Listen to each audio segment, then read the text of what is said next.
கடவுளையே துணையாக நாடும் அன்பு சொந்தங்கள் அனைவருக்கும் நம்மளுடைய முருகன் ஜோதிடம் சேனல் சார்பாக அன்பு வணக்கம். ஆன்மீகத்தின் வழி நடக்கும் அன்பு சொந்தங்கள் அனைவருக்கும் வணக்கம். எல்லாரும் எப்படிங்க இருக்கீங்க? ரொம்பவே நலமாக இருப்பீங்கன்னு சொல்லிட்டு மனசார கடவுள்கிட்டயும் பிரார்த்தனை வச்சுக்கிட்டு இந்த வீடியோ பதிவே தொடங்குறாங்க. பொதுவா நம்முடைய எல்லாருடைய எதிர்பார்ப்பு என்ன தெரியுமா? நல்ல தேக ஆரோக்கியம் இருக்கணும். வளமான வாழ்க்கை இருக்கோ இல்லையோ, பணத்துக்கு தட்டுப்பாடு இல்லாம இருக்கணும். யார்கிட்டயும் கையேந்தி வாழ்ற ஒரு வாழ்க்கை மட்டும் வேணாம் சாமி அப்படின்னு எதிர்பார்ப்போம். கஷ்டமும் வரட்டும், வேணாம்லாம் சொல்லல. ஆனா கொஞ்சமாச்சும் என்ன சொல்றது? ஒரு ரெஸ்ட் குடுத்து கஷ்டம் வந்தா பரவால்ல. இந்த கடவுள் ஓயாம அடுத்து, அடுத்து, அடுத்து அடி மேல அடியா போட்டுக்கிட்டே இருக்காரே! ஏதாவது ஒரு மாற்றம் பிறக்குமா? இந்த நாள் எப்படி இருக்குமோ? இந்த வாரம் எப்படி இருக்குமோ? இந்த மாசமாவது எப்படிதான் இருக்குமோ தெரியல. இந்த 2023 தான் நம்மள வச்சு செஞ்சுச்சு. இந்த 2024வது ஒரு நல்ல காலம் பிறக்கும்னு நெனச்சோம். நம்மளும் பார்த்துட்டு இருக்கோம். இந்த வருஷமே முடிய போகுது. 8வது மாசமே வந்துருச்சு. இன்ன வரைக்கும் எதுவும் பெருசா வாழ்க்கையில முன்னேற்றமே இல்ல. ஆனா ஒரு விஷயம் சொல்றேங்க. இந்த பரீட்சை எழுதுவோம். முதல்ல மெதுவா எழுதுவோம். தெரியாத கேள்விக்கெல்லாம் பதில் யோசிச்சுக்கிட்டு இருப்போம். ஆனா இந்த பரீட்சை முடியக்கூடிய சமயத்துல பார்த்தோம்னா, கட கட கடன்னு எழுதியிருப்போம். சோ அந்த கடைசி நேரத்துல எழுதுனது கூட நமக்கு நல்ல மதிப்பெண்ண பெற்றுக் குடுத்துருக்கும். அந்த மாதிரி தாங்க. உங்க வாழ்க்கையும் இந்த வருஷ கடைசியில தான் நெறைய விஷயங்கள்ல உங்களுக்கு மாற்றத்த குடுத்து, உங்க வாழ்க்கைக்கு நல்ல முன்னேற்றத்த குடுக்க போகுது. அது என்னென்ன? திருக்கணித பஞ்சாங்கத்த வச்சு பார்க்கிறப்பவும் சரி, காலபுருஷ சக்கரத்துல சுழலக்கூடிய இந்த 12 ராசிகளுக்கும் சில மாற்றங்கள குடுக்க போகுது. பலருக்கு பலவிதமான எதிர்பார்ப்புகள் இருக்கும். முக்கியமா வேலை எப்படி இருக்குமோ? தொழில் நல்லபடியா அமையுமா? வாழ்க்கையில நம்ம ஒரு படி மேல ஏறுவோமா? அப்படின்னு தெரிஞ்சுக்கிறதுக்கு ரொம்ப ஆசைப்படுவோம். அதே மாதிரி இந்த ஆகஸ்ட் மாதத்த பொறுத்தவரைக்கும் நிறைய கிரகங்களுடைய மாற்றமும் இருக்கு. சூரிய பகவானுடைய, சுக்கிர பகவானுடைய, புதன் பகவானுடைய, செவ்வாய் பகவானுடைய இந்த 4 கிரகங்களுடைய மாற்றமும் இருக்கு. அதன் காரணமா நமக்கு எந்த மாதிரியான பலன்கள்? சிலருக்கு பாத்தீங்கன்னாக்க பதவி உயர்வு, சம்பள உயர்வுலாம் கிடைக்கும். அதே சமயம் சில ராசிகளுக்கு பாத்தீங்கன்னாக்கா வாழ்க்கை பெருத்த போராட்டமாலாம் இருக்க போகுது. அது எந்தெந்த ராசிகளுக்கு நல்ல விதத்துல இருக்க போகுது, எந்தெந்த ராசிகளுக்கு கொஞ்சம் போராட்டமா இருக்க போகுது. தெளிவா தெரிஞ்சுக்கலாங்க. அதன் அடிப்படையில பார்க்கிறப்போ, நவ கிரகங்களுடைய அமைப்புல செவ்வாய் பகவானை ராசி அதிபதியா கொண்ட காலபுருஷ தத்துவத்துல முதல் ராசியா வலம் வரக்கூடிய மேஷ ராசி அன்பர்களே. நம்ம வாழ்க்கை எப்படிங்க இருக்கு? அதன் அடிப்படையில திருக்கணித பஞ்சாங்கத்தை வச்சு பார்க்கிறப்பவும் சரி, நவகிரகங்களுடைய சஞ்சாரத்தை வச்சு பார்க்கிறப்பவும் சரி, காலபுருஷ சக்கரத்துல 2வது ராசியாகவும், காளையை ராசிக்கு சின்னமாகவும் வைத்துக் கொண்டிருக்கக்கூடிய, அதாவது சுக்கிர பகவானை ராசி அதிபதியாக கொண்ட ரிஷப ராசிக்காரங்களே. சுக்கிர பகவான் ஒருத்தனுக்கு நல்ல நிலைமையில இருந்தா அவன் வாழ்க்கை எப்படி இருக்கும்னு தெரியுங்களா? இந்த 23ஆம் புலிகேசின்னு ஒரு படம் வந்துச்சு. அதுல சொல்லுவாங்க பாத்தீங்களா? ராஜாதி ராஜ, ராஜ கம்பீர, ராஜ மாதாண்ட அப்படின்னு சொல்லிட்டு அடுக்கடுக்கா பட்டம் குடுத்துக்கிட்டே இருக்கலாம். அந்த அளவுக்கு ஒரு உயர்ந்த வாழ்க்கை, உயர்ந்த நிலைக்கு போயிருப்போம். ஆனா அவரு ராசிக்கு அதிபதி வச்சு ரிஷப ராசிக்காரங்களே, ஏங்க உங்களுக்கு இந்த வாழ்க்கை? ஏய் பாப்பா, என்ன கிண்டல் பண்றியா நீ? ஒழுங்கா பலன சொல்லு. நீ என்ன ஜோசியக்காரங்க மாரியா பேசுற? என்ன ஆன்மீகத்த எப்படி பேசிக்கிட்டு இருக்க நீ? அப்படின்னு சொல்றீங்களா? மன்னிச்சுக்கோங்க. உங்களுக்கும் புரியணும். சகஜமா பேசுவோமே. ரிஷபம். உண்மைதான். சுக்கிர பகவானே ராசி அதிபதியா தான் வச்சிருக்கிறோம். என்ன? அந்த ஆளு என்ன விட்டுட்டு பக்கத்து வீட்ட பாக்குறாரு. இந்த தப்பா நினைச்சுக்காதீங்க. இந்த சொல்லுவாங்கல்ல, நம்ம வீட்ல நல்லா சமைச்சிருப்போம். புடிக்காது. ஹோட்டல்ல அவன் ஏனோ தானோன்னு செஞ்சிருப்போம். அத ருசிச்சு சாப்பிடுவோம். வீட்ல அன்பு, ஆரோக்கியம்னு என்னென்னமோ போடுவோம். அதெல்லாம் பெருசா நமக்கு மீன் பண்ண மாட்டாங்க, வீட்ல இருக்கிறவங்க. அதுவே ஹோட்டல்ல வாங்கி குடுத்தா, என் பையன் ஹோட்டல்ல வாங்கி குடுத்தானா அப்பா, அம்மாவும், எங்க வீட்டுக்காரர் ஹோட்டல்ல கூட்டு போய் வாங்கி குடுத்தாங்க அப்படின்னு சொல்லிட்டு நம்மளும் அப்படிலாம் ஒரு சிலதெல்லாம் இருக்கு. நம்ம ஏன் அத பத்தி பேசுவானே? சோ அந்த மாரி ஒரு நிலைமையில, இந்த சுக்கிர பகவான் நமக்கு ராசிக்கு அதிபதியா உட்கார்ந்துகிட்டு மத்த ராசிக்காரங்களும் நல்லது பண்ணிட்டு இருக்காரு. கரெக்ட் தானங்க ரிஷப ராசிக்காரங்களே? அது சரி செஞ்சுருவோம். சரிங்களா? சுக்கிர பகவான நம்ம உச்சத்துல இருக்கக்கூடிய ஆள கீழ இறக்கி ஏன்பா அப்படி பண்றன்னு கேள்வி கேட்போம். சோ உங்கள பொறுத்தவரைக்கும் இந்த ஆகஸ்ட் மாதம் அப்படிங்கிறது, "எப்பா சாமி, ஒரு நாளாவது எனக்கு நல்லத பண்ணியிருக்கியா?" அப்படின்னு நான் கேள்வி கேட்கிறேங்க. பயப்படாதீங்க. "ஏப்பா சுக்கிர பகவானே, நீ எங்க இவங்களோட ஜாதகத்துல எங்க உட்கார்ந்துருக்க? இதனால இந்த மாசத்துல நீ என்ன பலனை கொடுக்க போற? வருஷமே முடிய போகுது. 8வது மாசம் வந்துருச்சு. என்னப்பா பண்ண போற? அப்படின்னு நான் கேட்டுட்டேங்க. அதுக்கு அவர் சொல்றாரு, ரிஷப ராசிக்கார பொறுத்தவரைக்கும் இந்த மாசத்துல அவங்க கொஞ்சம் கடினமா உழைப்பாங்க. அதுக்கு தகுந்த மாரி அவங்களுடைய விதியவே நான் மாத்தப் போறேன் அப்படின்னு சொல்றாரு. முக்கியமா வேலை தேடிட்டு இருக்கவங்களுக்கு அவங்க விரும்பிய வேலை கிடைக்க செய்ய போறாராமா. மாசத்துடைய இறுதி நாட்கள்ல கொஞ்சம் அந்த ஆள வாய மட்டும் கொஞ்சம் கட்டுப்படுத்த சொல்லுங்கன்னு சொல்றாரு.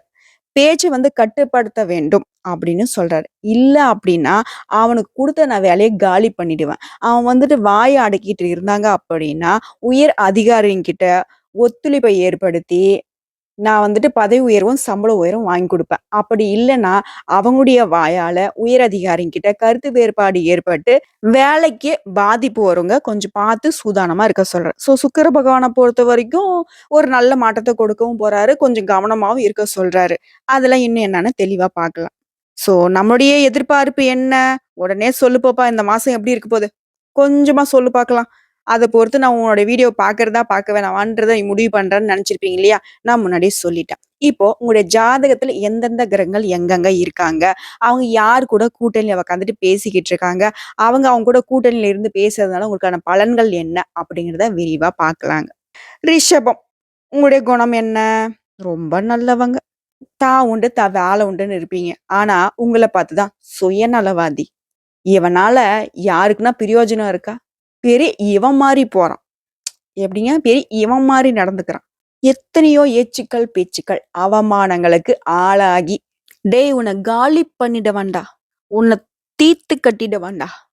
டேய் நீலாம் என்கிட்ட பேசவே கூடாது." அப்படிலாம் பேச தோணுது. பட் இருந்தாலும் என்ன பண்ண? ஒரு சிலர்கிட்ட பேச முடியாம, ஒரு சிலர்கிட்ட மென்னு முழுங்கி, கொஞ்சம் பேசி, கொஞ்சம் மறைச்சு, ஒரு சிலர்கிட்ட கை கட்டி உம்முன்னே இருக்கக்கூடிய ஒரு நிலைமையில, என்னோட கடவுள் இந்த வச்சுட்டாரே அப்படிலாம் ஆதங்கப்பட்டு வாழ்க்கையை வாழ்ந்து கொண்டிருக்கக்கூடிய ரிஷப ராசிக்காரங்களே. உங்களுடைய ஆதங்கத்துக்கு ஒரு வெளிச்சம் வந்திருக்கு. உங்களுடைய கஷ்டத்துக்கு ஒரு கதவு தொறந்திருக்கு. உங்களுடைய கண்ணீருக்கு ஒரு மாற்றம் பிறந்திருக்கு. இந்த ஆகஸ்ட் மாதம் அப்படிங்கிறது உங்களுக்கு அதிர்ஷ்டத்தை கொண்டு வந்திருக்கு. வாய்ப்புகள் வரவா வந்திருக்கு. பயன்படுத்திக்கோங்க ரிஷப ராசிக்காரங்கள். முக்கியமா ஆகஸ்ட் 31ஆம் தேதி முடியறதுக்குள்ள உங்க வாழ்க்கையில 5 பிரச்சனைகளுக்கு ஒரு தீர்வு வந்திருக்குங்க. அது என்னென்ன அப்படிங்கிறத பார்க்கலாங்களா? அந்த பலன்களுக்கு காரணகர்த்தாவா இருக்கக்கூடிய கிரக நிலைகளுடைய அமைப்பு உங்க ஜாதகத்துல எப்படி இருக்கு? கார்த்திகை நட்சத்திரத்துல 2ஆம் பாதம், 3ஆம் பாதம், 4ஆம் பாதம் மற்றும் ரோகிணி நட்சத்திரம், அதைத் தொடர்ந்து மிருகசீரிஷத்துல இருக்கக்கூடிய 1ஆம் பாதம், 2ஆம் பாதம். இந்த நட்சத்திரங்களுடைய ஆட்சி தான் ரிஷபராசி. உங்க ராசியில செவ்வாய் பகவானும், குரு பகவானும் அமர்ந்திருக்காங்க கூட்டணியில. அடுத்தது தன, வாக்கு, குடும்பஸ்தானத்துல மனோகாரகன்னு சொல்லக்கூடிய நல்லது கெட்டத செய்யலாம் செய்ய வேணான்னு ஒரு மாதிரி மனசை புடிச்சு வாட்டக்கூடிய சந்திர பகவான். அடுத்தது தைரிய வீரிய ஸ்தானத்துல சூரிய பகவானும், புதன் பகவான் வக்ரகதியிலும், உங்களுடைய ராசிக்கு அதிபதியான சுக்கிர பகவானும் இவங்க 3 பேரும் கூட்டணியில அமர்ந்து பேசிக்கிட்டு இருக்காங்க. அடுத்த பஞ்சம ஸ்தானத்துல கேது பகவானும், தொழில் ஸ்தானத்துல சனி பகவான் வக்ரகதியிலும் இருக்காரு. இவரை தொடர்ந்து லாபஸ்தானத்துல ராகு பகவானும் அமர்ந்திருக்காங்க. இந்த ஜாதகத்துல இந்த கிரகங்களுடைய அமைப்பு இப்படி இருக்கு. சரி, அது ஒரு புறம் இருக்கட்டும். இந்த மாசத்துல கிரகங்களுடைய மாற்றம்னு பார்த்தோம்னாக்க 1ஆம் தேதியே சுக்கிர பகவான் தைரிய வீரிய ஸ்தானத்திலிருந்து சுகஸ்தானத்துக்கு மாறிட்டாரு. அடுத்த வரக்கூடிய 16/8/2024 அன்னைக்கு தைரிய வீரிய ஸ்தானத்திலிருந்து சூரிய பகவான் சுகஸ்தானத்துக்கு மாற போறாரு. இவரை தொடர்ந்து 26ஆம் தேதி 2 கிரகங்களுடைய மாற்றம் இருக்கு. அதாவது சுக்கிர பகவான் சுகஸ்தானத்திலிருந்து பஞ்சமஸ்தானத்துக்கும், செவ்வாய் பகவான் தன வாக்கு குடும்பஸ்தானத்துக்கும் மாற போறாங்க. அடுத்ததா மாசத்துடைய இறுதி நாளான 31/8/2024 அன்னைக்கு புதன் பகவான் தைரிய வீரிய ஸ்தானத்துல இருந்து சுகஸ்தானத்துக்கு மாறாருங்க. அது உங்க ஜாதகத்துல நவகிரகனுடைய அமைப்பு எப்படி இருக்கு? இந்த மாசத்துடைய கிரகங்களுடைய மாற்றத்தை பொறுத்தும் பலன்கள்னு கேட்டீங்கன்னா, வெள்ளந்தி மனசு கொண்ட வெளுத்ததெல்லாம் பாலு, மின்றதெல்லாம் பொண்ணு, நல்லவனையும் நல்லவனாவும், கெட்டவனையும் நல்லவனாவும் நினைச்சுக்கிட்டு வாழ்க்கையில நிறைய கஷ்டங்களையும் துன்பங்களையும் சந்திச்சு கொண்டிருக்கக்கூடிய ரிஷப ராசிக்காரங்க ஒரே வரியில சொல்றேங்க. இந்த மாசத்தை பொறுத்த வரைக்கும் உடைய ராசிநாதன் இருக்கிற இந்த சுக்கிர பகவான் அவர் பல நல்ல பலன்களை தரப்போறார். என்ன? பிரிந்து சென்ற உறவுகளை எல்லாமே மீண்டும் சேர வைக்கிறாரு. நான் சொன்னலே 5 பிரச்சனை தீர்வுக்கு வர போகுதுன்னு. அதுல முதல்ல எதிர்பார்த்த பணம் கைக்கு வந்து சேரும். இது 2வது. முக்கியமா சுப நிகழ்ச்சிகள்லாம் நடக்காம இருந்துச்சு இல்லையா? அது சுப நிகழ்ச்சிகள் நடக்கும். விருந்துல கலந்துப்பீங்க. கேளிக்கை நிகழ்ச்சிகள்லாம் கலந்துக்கிட்டு மனசுக்கு வந்து மகிழ்ச்சி ஏற்பட போகுது. உங்களுடைய சாதுரியமான பேச்சுனால வெற்றி கிடைக்க போகுது. தோல்விய சந்திச்சுக்கிட்டு இருந்தீங்களா? அந்த 4வது விஷயம் நடக்க போகுது. அடுத்ததா முக்கியமான ஒரு விஷயம் 5வது விஷயம் என்னன்னா, தேக ஆரோக்கியம். அதாவது உடல் ஆரோக்கியம் அப்படின்றது ரொம்ப வந்து கஷ்டத்த குடுத்துட்டு இருந்துச்சு இல்லையா? அந்த கஷ்டங்கள் விலகி உடல் ஆரோக்கியம் மேம்பட போகுதுங்க. ஸோ அந்த 5 விஷயத்த தீர்வா வச்சுக்கிட்டு பலன்கள்னு பார்த்தோம்னா, பண விஷயத்த பொறுத்தவரைக்கும் ரொம்பவே சிக்கல்கள சந்திச்சுட்டு இருந்தீங்க இல்லையா? ஸோ அதற்கு ஒரு தீர்வு வரப்போகுது. சூரிய பகவான பொறுத்தவரைக்கும், அதாவது உங்களுடைய சுகாதிபதி சூரியனுடைய சஞ்சாரம் அப்படிங்கிறது உங்க ராசியில 6ஆம் இடத்த பார்க்கறதுனால, திடீர்னு உடல் ஆரோக்கியம் பாதிக்கப்படுறதுக்கு வாய்ப்பு இருக்கு. எல்லாருக்குலாம் இது நடக்கும்னு சொல்லலைங்க. ஒரு சிலருக்கு நடக்க வாய்ப்பு இருக்கு. இதனால சின்னதா வந்துட்டு நீங்க ஏதாவது உடல்ல வந்துட்டு உபாதைகள உணர்றீங்க அப்படின்னாக்கா, உடனடியா மருத்துவர்கிட்ட போயிட்டு ஆலோசனை பெற்று சிகிச்சை எடுத்துக்கோங்க. அதுதான் நமக்கு உடனடியான ஒரு தீர்வா இருக்கும். அடுத்தது சொந்தமா தொழில் செய்யக்கூடிய ரிஷப ராசிகள்ல. தொழில்ல, வியாபாரத்துல உங்களுக்கு இத்தனை நாட்களாக முட்டுக்கட்டைகள் இருந்துச்சு இல்லையா? அதெல்லாம் நீங்க போகுதுங்க. வியாபாரம் தொடர்பான பயணங்கள் செல்ல நேரலாம். அதுவும் வந்து உங்களுக்கு சாதகமா இருக்கும். பண வரத்து அப்படிங்கிறது திருப்திய கொடுக்கும். இதைத் தொடர்ந்து உத்தியோக பணிகள்ல இருக்கக்கூடிய அன்பர்கள பொறுத்தவரைக்கும் கடினமா உழைக்க வேண்டி இருக்குங்க. அந்த உழைப்புக்கு ஏத்த பலன் கண்டிப்பா உண்டு. நல்ல பலன்கள் கிடைக்கப் பெறுவீங்க. அடுத்த உத்தியோகம் தொடர்பான இடமாற்றம் ஏற்படலாம். அடுத்ததா குடும்பத்த பொறுத்தவரைக்கும், குடும்பத்துல வீண் வாக்குவாதங்கள்ல ஈடுபடாமல் இருந்தீங்க அப்படின்னாக்கா ரொம்பவே நல்லது. உங்களுக்கும் நல்லது, குடும்பத்துக்கும் நல்லது. ஏன்னா ரிஷப ராசிய பொறுத்தவரைக்கும் சண்டை போட ஆரம்பிச்சீங்கன்னாக்கா, உங்கள மாதிரி ஒரு சண்டைக்காரங்கள பார்க்கவே முடியாது. அதனால தான் சொல்றேன். அதனால கணவன் மனைவிக்கிடையே ஒருத்தருக்கு ஒருத்தர் விட்டு கொடுத்து செல்வது ரொம்ப நல்லதுங்க. மேலும் குழந்தைகளுடைய முன்னேற்றத்துல அக்கறை காட்டுவீங்க. அடுத்ததா பெண்கள பொறுத்தவரைக்கும் ரிஷப ராசி பெண்களே, உங்களுடைய சாதுரியமான பேச்சுக்கள் மூலமா காரிய வெற்றி உண்டாகும். பிரிந்து சென்றவளுக்கு கூட உங்கள வந்து தேடி வரக்கூடிய ஒரு அமைப்பு இருக்கு. அடுத்ததா கலைத்துறையில இருக்கக்கூடிய அன்பர்கள பொறுத்தவரைக்கும் ரொம்பவே பக்குவமா பேசி நடந்துக்கோங்க. நட்பு வட்டாரத்திலயும் சரி, உறவுக்காரங்கிட்டயும் சரி. அதுதான் உங்களுக்கு நல்லதும் கூட. அடுத்ததா எந்த காரியத்தை எடுத்தாலும் சரிங்க, அதுக்கு வந்து சாதகமான பலன்கள் பெற வந்து வாக்குவாதங்களை தவிர்ப்பது ரொம்பவே நல்லது. ஒரு விஷயத்த எடுக்குறீங்க. அது வந்து எனக்கு நல்ல முடிவு கொடுக்கணும்னு நினைச்சீங்கன்னாக்க, வீண் வாக்குவாதம் வேணாம். உங்களுக்கு ஆப்போசிட்ல வந்து யாரோ எதோ ஒண்ணு பேசிட்டு போறாங்க. அமைதியா இருந்தீங்கனாலும் போதும், நீங்க எதிர்பார்த்த ஒரு நல்ல பலன் கிடைக்கும். அடுத்த ரிஷபராசி அன்பர்கள பொறுத்தவரைக்கும் பயணங்களின் போது ரொம்ப கவனமா இருங்க. வண்டி வாகனத்துல போறப்போ வந்து நிதானத்த கடைபிடிங்க. அடுத்ததான் அரசியல்ல இருக்கக்கூடிய ரிஷபராசி அன்பர்கள பொறுத்தவரைக்கும், வெற்றி பெற கொஞ்சம் கூடுதலா உழைக்க வேண்டியிருக்குங்க. இன்னும் சிறப்பா சொல்லணும்னாக்கா, மேலிடத்துக்கு திருப்தியை தரக்கூடிய விதத்துல உங்களுடைய செயல்பாடுகள் இருக்குங்க. அடுத்ததா உடல் ஆரோக்கியத்த பொறுத்தவரைக்கும் இந்த காலகட்டத்துல மேம்படுங்க. ரிஷப ராசிகள பொறுத்தவரைக்கும் கடந்த சில நாட்களாகவே இல்ல கடந்த சில காலங்களாவே ரொம்ப உடல் ஆரோக்கியத்துல பாதிக்கப்பட்டிருப்பீங்க. அந்த நிலை மாறுங்க. மேலும் மத்தவங்க கிட்ட பேசுறப்போ கொஞ்சம் நிதானத்த மட்டும் கடைபிடிச்சுக்கோங்க. அதுதான் வந்து உங்களுக்கு பிளஸ்ஸும் கூட. அடுத்த ரிஷப ராசியில முக்கியமா கடன் பிரச்சனைல மாட்டிக்கிட்டு தவிச்சுக்கிட்டு இருந்தீங்க இல்லையா? அந்த கடன் பிரச்சனைகள்லாம் தீரக்கூடிய காலகட்டங்க.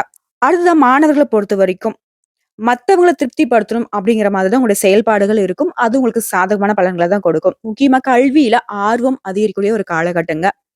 இப்போ வரைக்கும் பார்த்தது பொது பலன்கள். இப்போ நான் நட்சத்திர பலன்கள பத்தி பேசணும் அப்படின்னாக்கா, உங்களுக்கு கூடுதல் விவரங்களா இருக்கும். அந்த வகையில கார்த்திகை நட்சத்திரம் 2ஆம் பாதம், 3ஆம் பாதம், 4ஆம் பாதம் உங்கள பொறுத்தவரைக்கும் இந்த மாசம் அப்படிங்கிறது மத்தவங்க கிட்ட நீங்க வாக்குவாதம் செய்யாம இருக்கிறது ரொம்பவே நல்லது.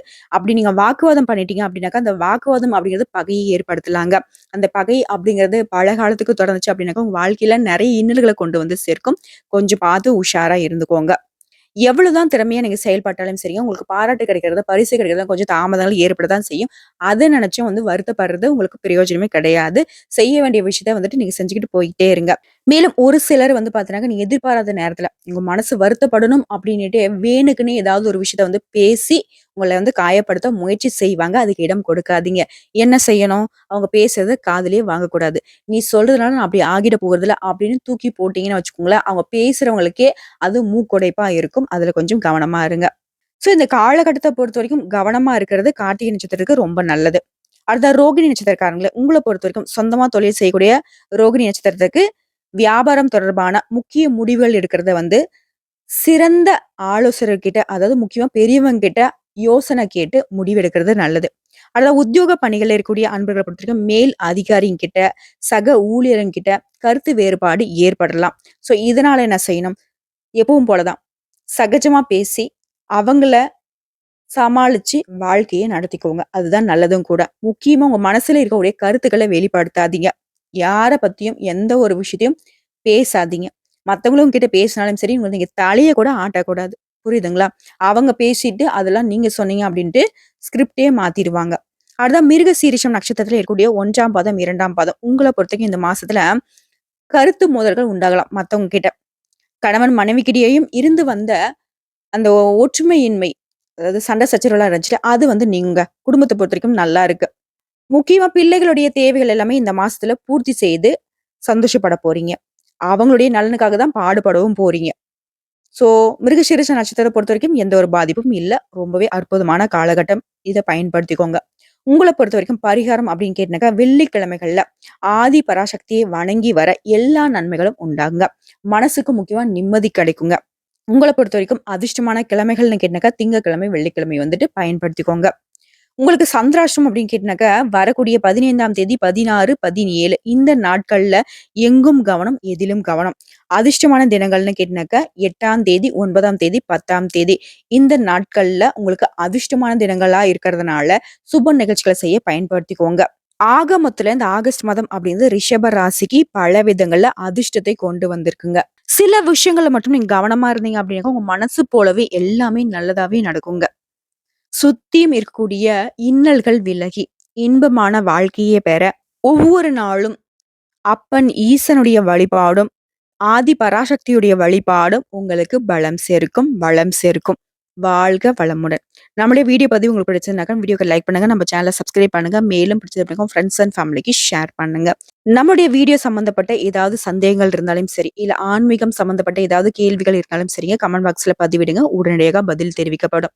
இதை தாண்டி வேற ஏதாவது நம்ம டீப்பா பேசணும்னு நினைச்சீங்கன்னா, கூடிய விரைவில் வந்துட்டு மெயில் ஐடியும் பிளஸ் வாட்ஸ்அப் நம்பரும் கொடுக்குறோம். அதுல வந்துட்டு பேசிக்கலாங்க. எல்லா விதங்கள்லயும் ரிஷப ராசிக்கு நன்மைகள் உண்டாக அந்த ஆதி பராசக்தியுடைய துணையை நாடுங்க. நல்லதே நடக்கட்டும். ஓம் நமக் சிவாய. இந்த வீடியோ பதிவு உங்களுக்கு பிடிச்சதுனாக்கா நம்ம வீடியோக்கு ஒரு லைக் பண்ணிடுங்க. மறக்காம நம்மளுடைய முருகன் ஜோதிடம் சேனலை சப்ஸ்கிரைப் பண்ணி பக்கத்துல இருக்க பெல் ஐக்கானை கிளிக் பண்ணி வச்சுக்கோங்க. அப்பதான் நம்முடைய வீடியோ பதிவு உடனடியாக உங்களை வந்து சேருங்க. மேலும் ஏதாவது ஆன்மீக தகவல் தேவைப்படுச்சுன்னா கமெண்ட் பாக்ஸ்ல பதிவிடுங்க. உடனடியாக பதில் தெரிவிக்கப்படும். வாழ்க வளமுடன்.